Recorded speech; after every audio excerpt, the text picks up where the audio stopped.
off this panel. The topic is climate, crypto, and the sustainable future of Web3. We have 4 really great panelists with us today, and we're going to cover a bunch of different topics at the intersection of this space. So to make the most efficient use of our time, we'll start now with the panelists introducing themselves and just giving a quick background on where they're coming from in this conversation, and then we'll get into it. So without further ado. Thank you. Great to have you all here. I'm Wouter Crul. I'm an innovation lead for South Pole. South Pole is one of the leading carbon project developers, as well as we help a lot of companies with creating a sustainable future by understanding what change they can and have to embrace in their business models, but kind of make them a positive side of that and see business opportunities from that side as well. I'm Dutch. I think that will do for now. Hello, I'm Yessin Schiegg. I'm the CFO of Near Foundation based in Zug, Switzerland. I'm taking care of financial, legal, and regulatory matters. And I'm sitting on the panel because climate change is a key concern for me.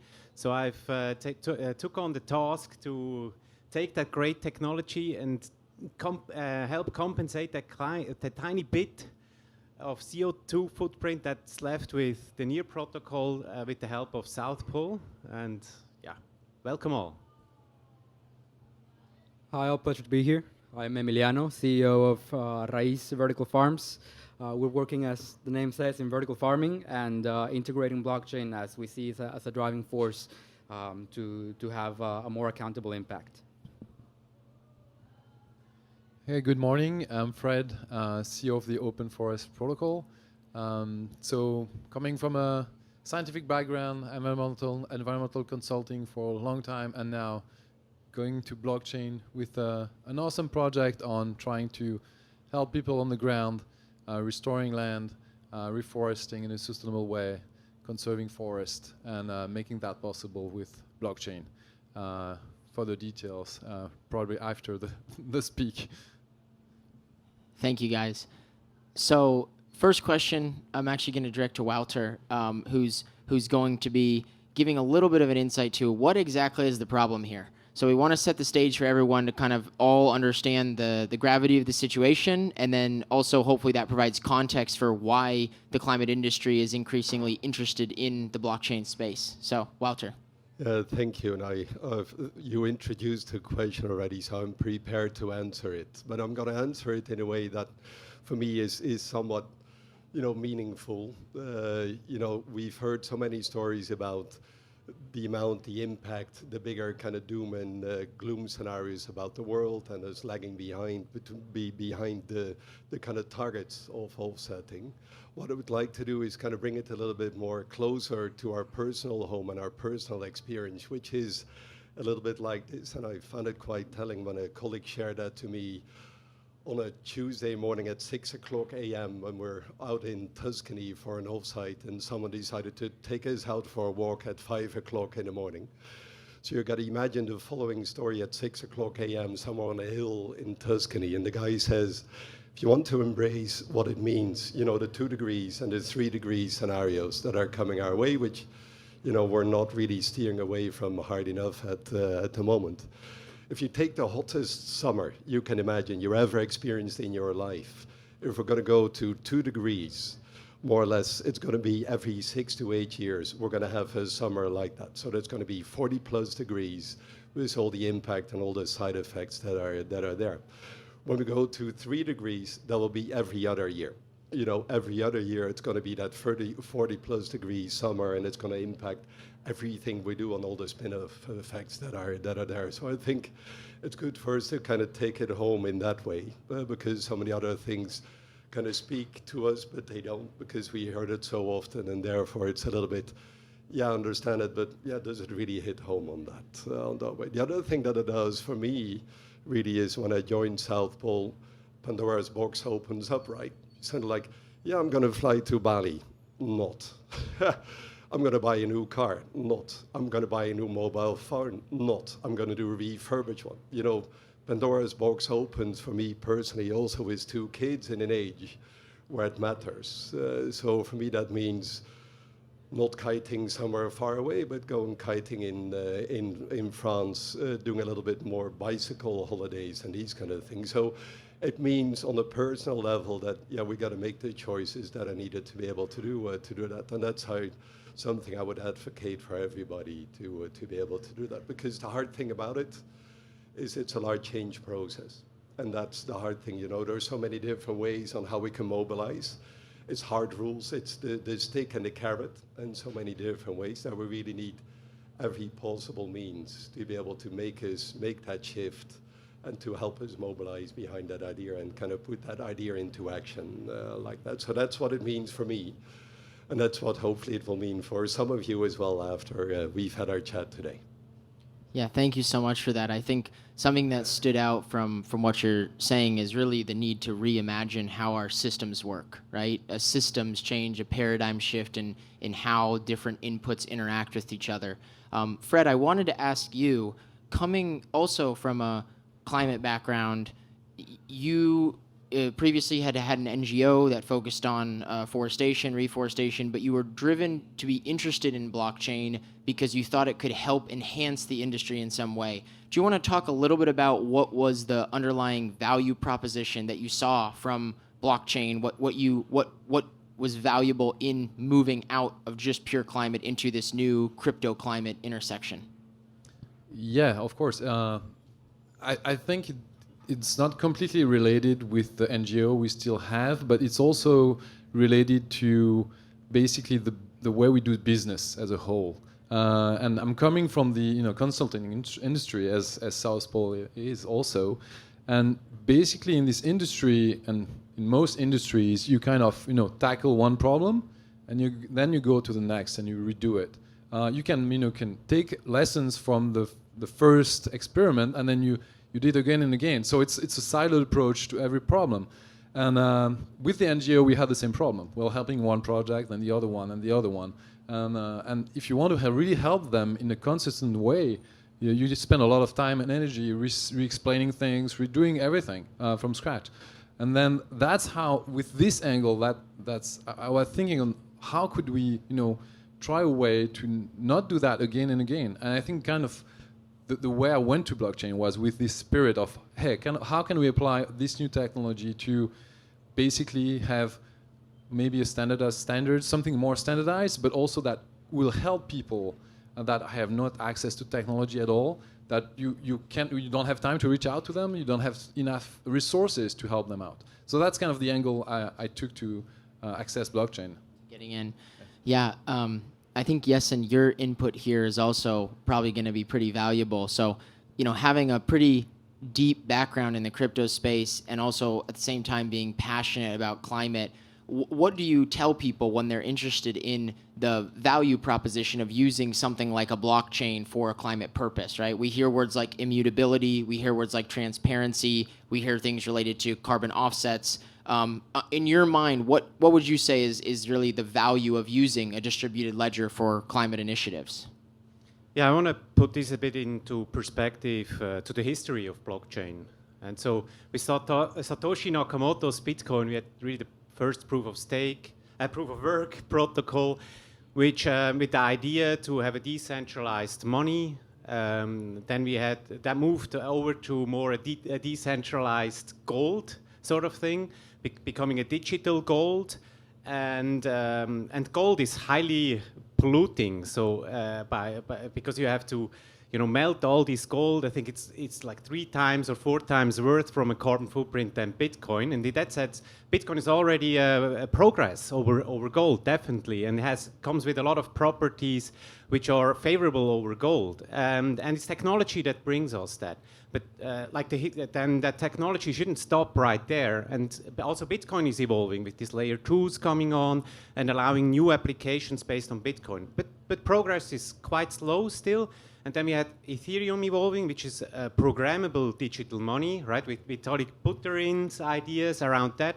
And even that is evolving further with Ethereum 2.0, switching from proof of work, highly polluting, to something way by like a multiple of 1,000 or more efficient. And then you have third generation protocols.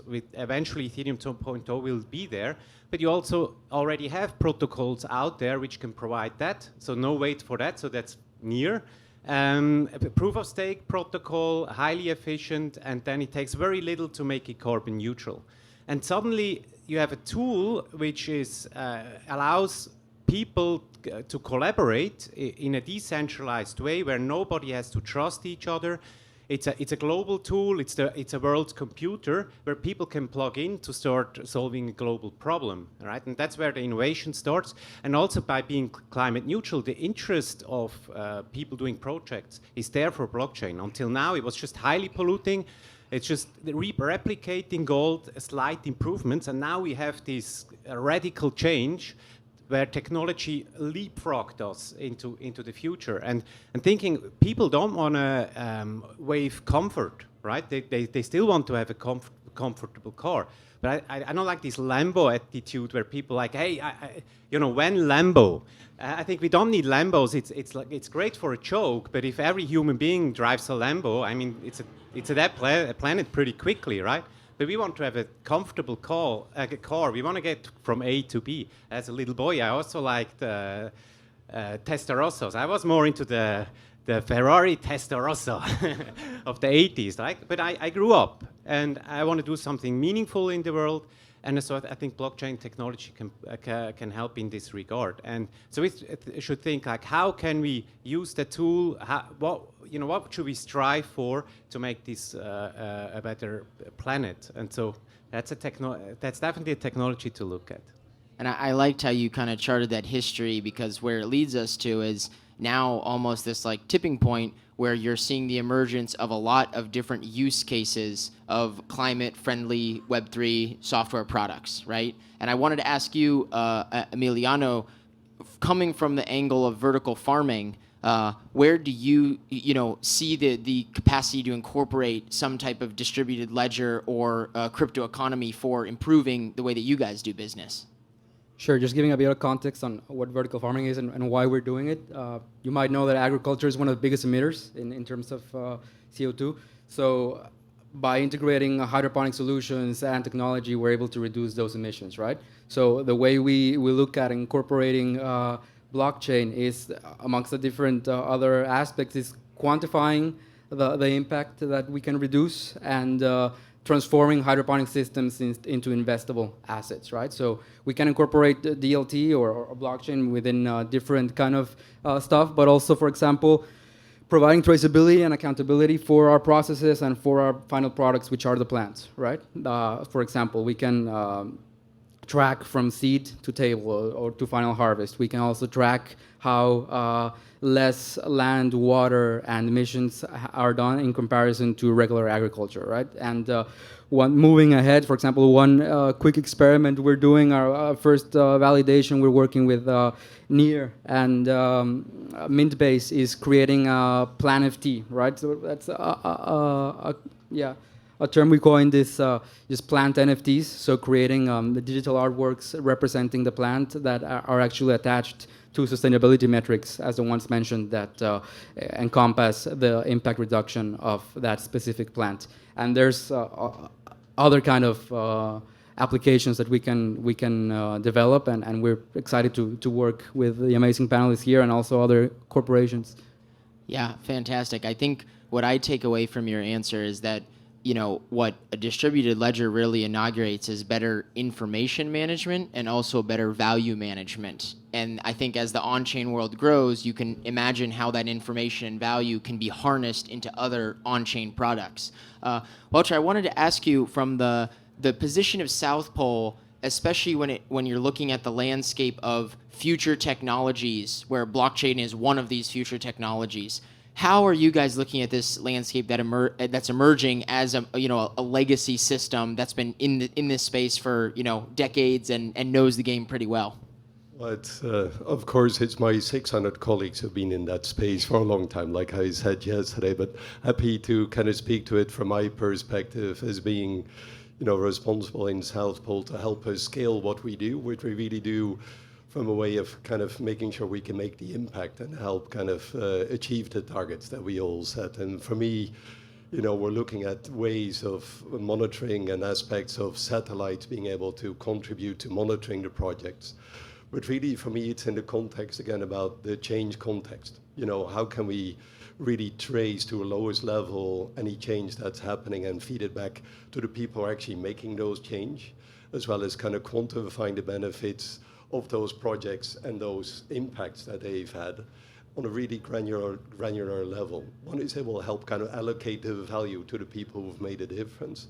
But I think the other thing, if you're managing to do that at scale, which we don't know yet, we can kind of build recommenders on what works really well and what ecosystem or what doesn't work really well. Unfortunately, much of the industry is still about GIS and kind of mapping out areas and taking 10-year kind of views. And the industry is still about monitoring the impact of projects and then doing reports and then releasing the credits. I think we should be able to get, with smart monitoring ways and being able to kind of validate it in a decentralized way, we should be able to kind of release those credits in a monthly basis and be able to do that much, much quicker than we do now. The other thing that I'm really excited about is, there's companies who are now concerned about financing upfront their future offsets. So there's a little bit of a kind of forward market that's being created around carbon credits because of the potential of the prices increasing and companies wanting to kind of hedge some of that, which for me means that there's a potential to get a lot more money into the market. So if you can kind of tokenize the carbon credits, and then there's one caveat to that, because I'm hoping we can tokenize the best version of the credits. We can automate it and make it a commodity, then I wouldn't be happy about it. If we can kind of tokenize it, but really make sure that it kind of grows in value, because it's still connected to the project and the side benefits that are there, so it kind of grows in value over time when the project gets better. We'd all be in a much better place because the credits would really kind of capture the value that is there, and we would be able to kind of create a much larger market for the money and the projects that we're all looking to finance. Really interesting. So we're gonna basically ask the same question to all four panelists now, which is, what blockchain dApp or application are you each most excited about that has, some form of climate impact, climate implication for changing the way that the existing industry is operating? I wanted to start with you, Fred, actually, because Wouter was mentioning the need for decentralized verification. He was talking about tokenization of certain assets, and maybe you could provide a little bit of an introduction to the open forest protocol, or the piece of it that you think is really valuable for how this narrative can change going forward. Yeah, thanks. First, I was really happy to hear what Wouter said and the kind of the open mindset he has on those technologies, because I think it's really going to be a game changer in the climate industry. Of course, we are one of the existing project, with maybe a slightly difference from the other one, is that we want to bring everything on-chain from the data on the ground. So basically, we want to empower people on the ground doing those projects to own their data and basically to own their carbon credits if we get there, which is kind of a shift paradigm, because those guys today, they don't have access to technology at all. Well, of course, South Pole is doing amazing projects around the world, but they're quite big project, we'll say. So there are a lot of small and medium-sized projects that don't have access to neither technology nor carbon credits. So we kind of try to bring them the technology, not even talking about blockchain for them, because they don't really need to understand what's behind it, but what's super important for them, that they have the power of doing something, driving that change themselves, and also be connected to potential investors down the line. So that's kind of the first thing I would say. The second thing is that for the validation process, for us, the way we look at it is that it's super important that we have validators looking at different angles of basically a project they want to validate in. So the way we are structured is like to have, of course, validators that know the industry, but they have a different look. There might be a satellite company looking at the project, so they'll have one angle. They can check the forest, the whole plot. If it's a huge plot, they'll be very good at checking the whole thing.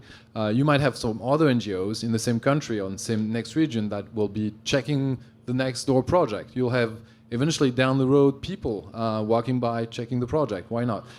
You could have drone companies, and those are emerging quite fast, also doing their share. You could also think about other people involved, like crypto projects that have an interest in checking this and being part of the ecosystem. So it's another way of, basically it's kind of disrupting something that actually doesn't exist today. So we are a disruptor, but I think if we look at the way the market is structured today, we are like, the first thing we do is like, we don't disrupt the existing industry, is like we add more value to the industry, more transparency, and we help projects that don't have access to money and funding yet. And then, of course, it's the big question is how this whole market is going to evolve eventually with that technology. That's pretty rough question to answer. Maybe it's another panel. Yes, and you were crucial in offsetting the small amount of emissions that Near Protocol was responsible for. You also had some initiatives with green NFTs, and you're extremely well connected in the crypto space. Is there any specific blockchain application that's exciting you about the future of climate, or what are your eyes on these days at this intersection of climate and crypto? Yeah, well, I was very surprised by seeing Open Forest Protocol popping up on Near, because I stumbled over the homepage, seeing like 8 to 10 people already on it, working on something, on a solution on Near. So I really lost oversight of everything that's happening on Near. But it's a nice validation. What I like is like this green NFT project on Mintbase. I like that also very much. Helped also to make it happen, but not because of that, because we onboarded South Pole to Near, and there's an address, southpole.near, and so any Near sent to that will go to reforestation projects.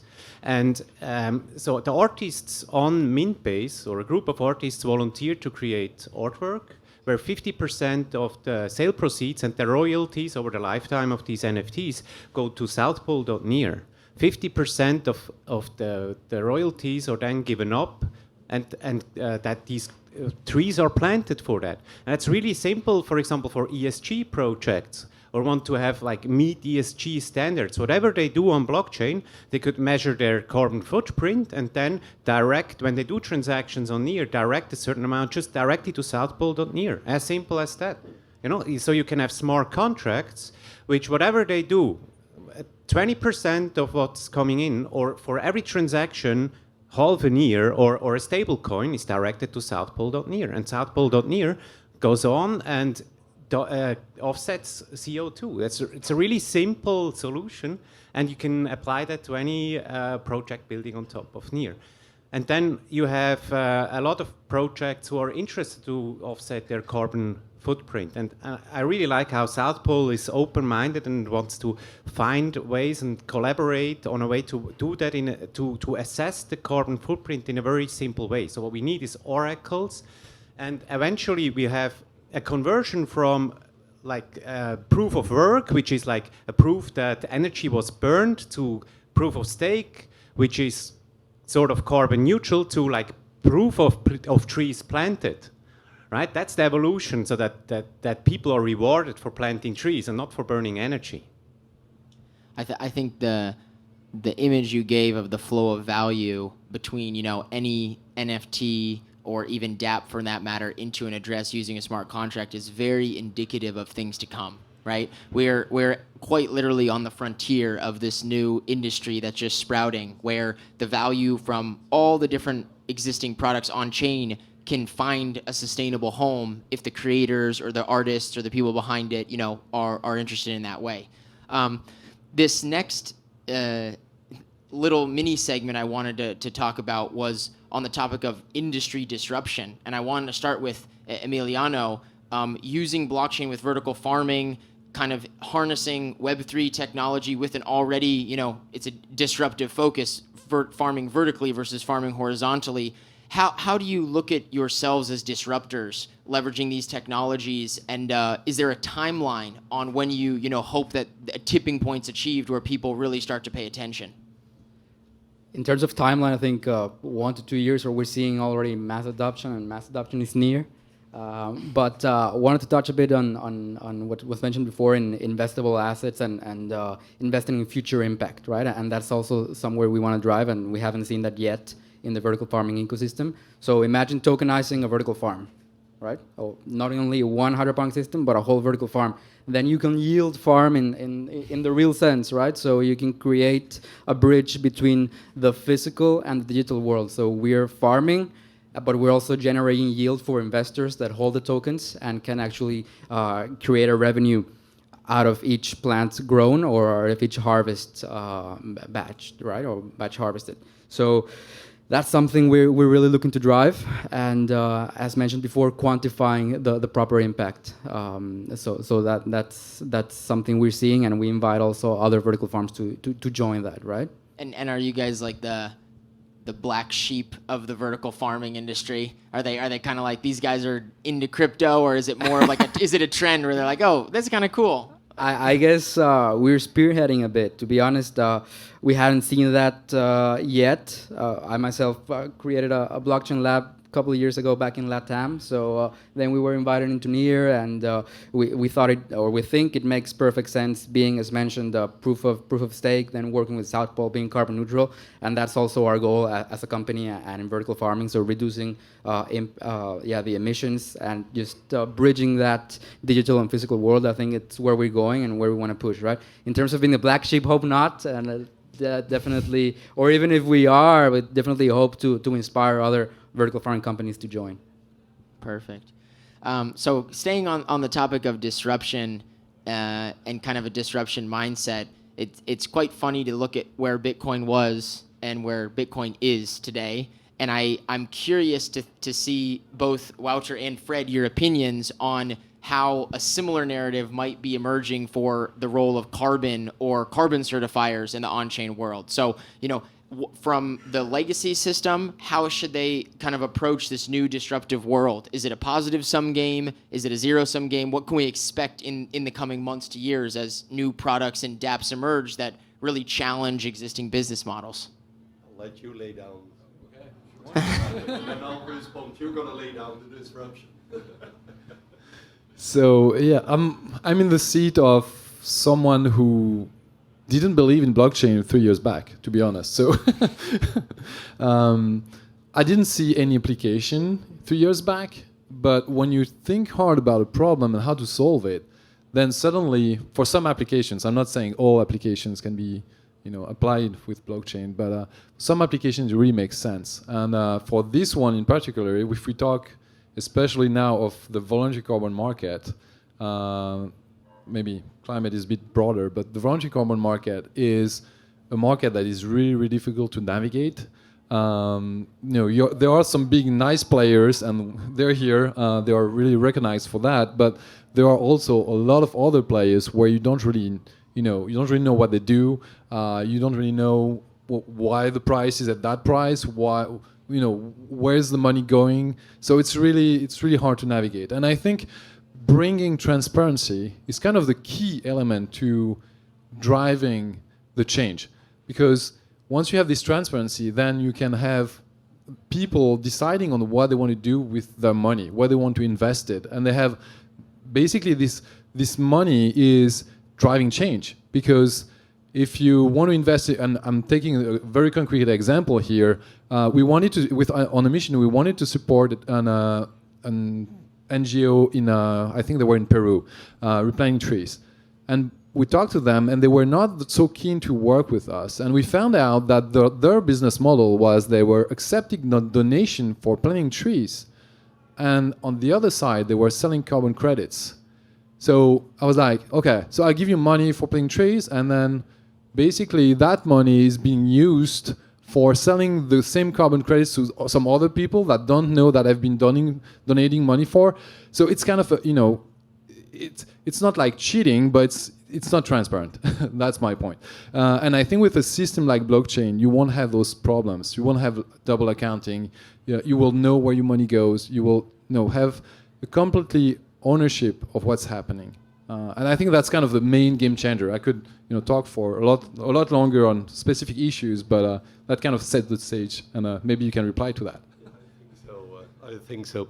So, I mean, just a little word to your intransparency. Indeed, having been around in the market for 15 years and more or less helped shape the voluntary carbon market, it's fair to say that kind of South Pole as a trading company in carbon credits benefits from that intransparency. We make some of our margin on the basis of that intransparency. Also, we have a lot of people who go out on the world to kind of run and develop these projects and then kind of ensure that the credits that are being generated are audited and everything else. So, the potential future of what Fred does has quite a strong impact on what we're doing today and what we've been doing in the last 15 years, like that. At the same time, and that's what I, already shared with Yessin, it's so nice to be back in this kind of mode of the energy and the creativeness of what a new technology and what the disruption can bring to something which I sense, and I'm not born and raised in it, as being a little bit archaic and a little bit slow. So I kind of like that energy that makes me maybe a little bit more of an agent on the outside there.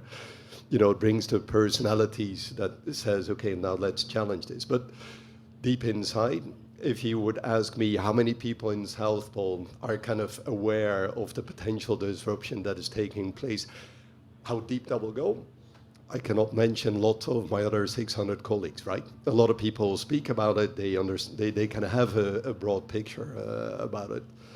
But it has a chance of deeply disrupting what we do, and it's not only us. There are standard bodies who kind of register the credits at the moment. And they kind of have long registries, which are kind of like in a library, and they're really kind of controlled and everything else. Their future will be very short-lived in a world where all of that will be decentralized. That we're at. And when I think about, how would we deal with that as South Pole, the jury is still out. Companies, I'm from an innovation. So my point of view would be, let's embrace it and run experiments to understand what it will do. On the other hand, I'm not sure how many of my colleagues I'll be able to kind of take to that space. And of course, it's got to be sizable to be meaningful as an experiment as South Pole to kind of do that educational bit. So I'm hoping to kind of work with many people in the near platform who kind of generate some of the early ideas. And in that way, kind of start creating momentum about the interesting use cases, and that way start creating a change in the industry from that point of view. That'd be my take on that. I think this is a good time to take a moment and appreciate that attitude from South Pole, because it's not every day that you have a legacy system who's so open to innovating and adopting for a larger cause, even when it might change the way that they're doing business or lead to more risk on their side. So thank you for that. I mean, it makes for a lesser debate, but anyway. It's a good starting point. Well, we have about 15 minutes left, and we have two more topics that I'd really like to cover among the panelists. The first one is improving dialogue between these two industries. So maybe Yessin, you would be great for kicking this topic off of what do climate people need to keep in mind about crypto, and what do crypto people need to keep in mind about climate as we move into a 1.5 degrees Celsius plus world? Yeah, I think dialogue is definitely the right word and topic. Speaking with each other, learning from each other. I think that the market, how it works today, is pretty much set up like in traditional means. The target is to save the world. I think that's a very healthy thing which we sort of share for sure. But it's still a fragmented market, so there is a lot of trust that needs to be between the parties in the carbon market. The retirement of carbon credits is being done by larger and larger corporates, and not by the end user currently. And so, for example, if a client comes to you, Wouter, right, and says like, hey, I'd like to offset my carbon footprint, then he has to trust you that you retire these carbon credits, right? So there is an exchange of certificates and so on, but there are settlements, but it's very much manually and hands-on process, and not a straight-through processing from creation, tree planting, all the way to the end user, right? And then when companies approach you and buy carbon credits, they're sort of immediately retired, but that's maybe not necessary. For example, if any large corporate has a carbon footprint, or they want to do a product, and they don't know what the footprint is yet, but they want to make it carbon neutral, they have to do an estimate, or they have to come after the effect and buy these carbon credits. So it's hard planning. They don't know what the cost will be, because also the carbon credits price is moving up and down. And so having it all on blockchain, they could acquire these carbon credits, no matter how they were created. But then they can decide and the time of when they want to retire these, right? And so that's that type of innovation we should look out for in a dialogue. How can we make things more transparent? How can we make it more efficient? How can we create win-win situations? How can we save this planet? Excellent. And I think the big presupposition there is that both parties need to be willing to come to the table and have an honest talk about what's working and what's not working on both sides, right? Putting the prejudice and the dogma aside. Fred, same question kind of to you. In terms of the future dialogue between these two industries, what do you think either side could really benefit from understanding more of? Yeah, I think the dialogue is essential in all innovation. You don't innovate by having a great idea in your living room. I mean, well, you might get somewhere, but alone you don't do anything. And I think that especially applies to blockchain, and especially when it comes to climate and blockchain, because in this industry, you kind of have people that are in a mindset of doing things like they've been doing so far, and in blockchain, not so many people actually know about climate and care about climate. So it's a dialogue that is super essential. And we found out that when we've been working on this project now for almost a year, and most of the discussions we have, when we talk to people from the climate side, we try to explain what blockchain could bring to the industry. So we spend a lot of time explaining that. And when we talk to the people from the crypto side, we explain, what is the problem? How can we eventually fix it with blockchain? And that just that dialogue, starting this dialogue, is super essential. And then when it comes to more technical things, then we need experts from both sides to make sure the solutions we will come up with are real solution, scientifically proven. That we need, very good standards. So applying the best scientific standards from the climate industry to blockchain is not an easy task, and because you have some technical issues that you have to kind of work with, and there you basically need a whole set of people that are willing to take the challenge from the development side, from the crypto side, from the climate side, talking together to get to a solution. So it's quite a bit of a challenge, and I must say. Maybe now if I step aside from what we're doing with the Open Forest Protocol is the discussions we have, and I'm super happy to have a discussion now with South Pole, is the discussion outside. And basically what we found is from this industry, they either see us as a threat or they see us as an opportunity, which is pretty good. And what I would say also about blockchain is what we build is a community-based solution. So the people shouldn't see us as a threat because we are here for onboarding everyone. So, and that is kind of also a difference between past innovations. Past innovations were about building a product. So you were in competition with someone else. In this case, I would be super happy to move forward, have discussions with you guys, and find a good way to collaborate, because it's all about collaboration. And what we're building is open source, so the more people, the more more minds to it, the better the product, the better the solution. Emiliano, on your side, communicating the new value opportunity in vertical farming, and also I think communicating where you'd like to take it. Any thoughts on that? Yeah, for sure. I mean, vertical farming is also a new topic, right? So one of our main tasks is to educate people. So we have to educate people on what vertical farming is, what our impact is, and we see blockchain also as a breeding ground for innovation. And all the interested people, the young generations, etc., it's a perfect mix for us to both say what our impact is and how blockchain can help, right? So it's, of course, breeding dialogue, promoting new conversations. And when we started first talking about blockchain integration, people were, like, part of the team were a bit scared, or not scared, but concerned about, because we sometimes think of blockchain as something that has a higher impact, right, or a negative impact. But it's good to educate people that that is not precisely the way, and not necessarily, right? So demystifying what blockchain is, and also educating people on how we can integrate that in a more conscious way. That's where we need to go, no? And so our communication is always towards education, bringing people in, so people see vertical farming as this new kind of let's say cool farming. So it's also a good way to introduce the crypto world and really merge how we can achieve that impact together. All right, so in crypto, they have this acronym, WGMI, right? We're going to make it. For the climate panel, I think the final question I'd like to ask everyone is HWGMI. How are we going to make it?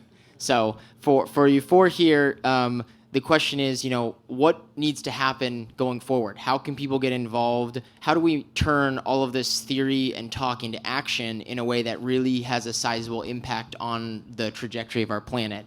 We can start with Wouter, and then go to Yessin, and then close with Fred and Emiliano. What a good acronym. I'm all in for acronyms, but that's a really good one on the end of the panel here. For me, it is, how do we accelerate learning is by getting as many experiments together in the sweet spot. I think the story of sustainability is a slower story than NFTs. It's a slower story than some of the other things that we're using. So somehow we need to find a sweet spot on how we can gamify, make it something that people come back to. So for me, it is about have a hackathon with anybody who's involved in that, and to kind of understand what it is and what it isn't, because I think also kind of saying what it's not, and indeed demystifying will help us really accelerate on the right ideas. And that's where I'm really positive about the talent that's here. People come here and partly because they kind of like the technical side, but maybe not at all, because they really like the disruptive force of it. And bringing those minds behind it, I think, is really a great idea. So hackathon, sustainability, all of that, that's my answer to it today. Yessin, HWGMI. I think we're on a good path. I mean, this panel was a great idea. I don't know who had it, but That's Grace. Great. All credit to Grace. Yeah. Let's give Grace a hand. Yeah. I don't think she's here, but she'll see it. So yeah, let's make it a topic. Let's keep on it. Climate change is a topic, and now I think the second point is we're driving technology, right? Let's use this technology in a meaningful way. Let's use it to make things better. Let's use it to save the planet, and climate. The climate challenge is one of the largest topics which we have, besides wealth distribution and other challenges.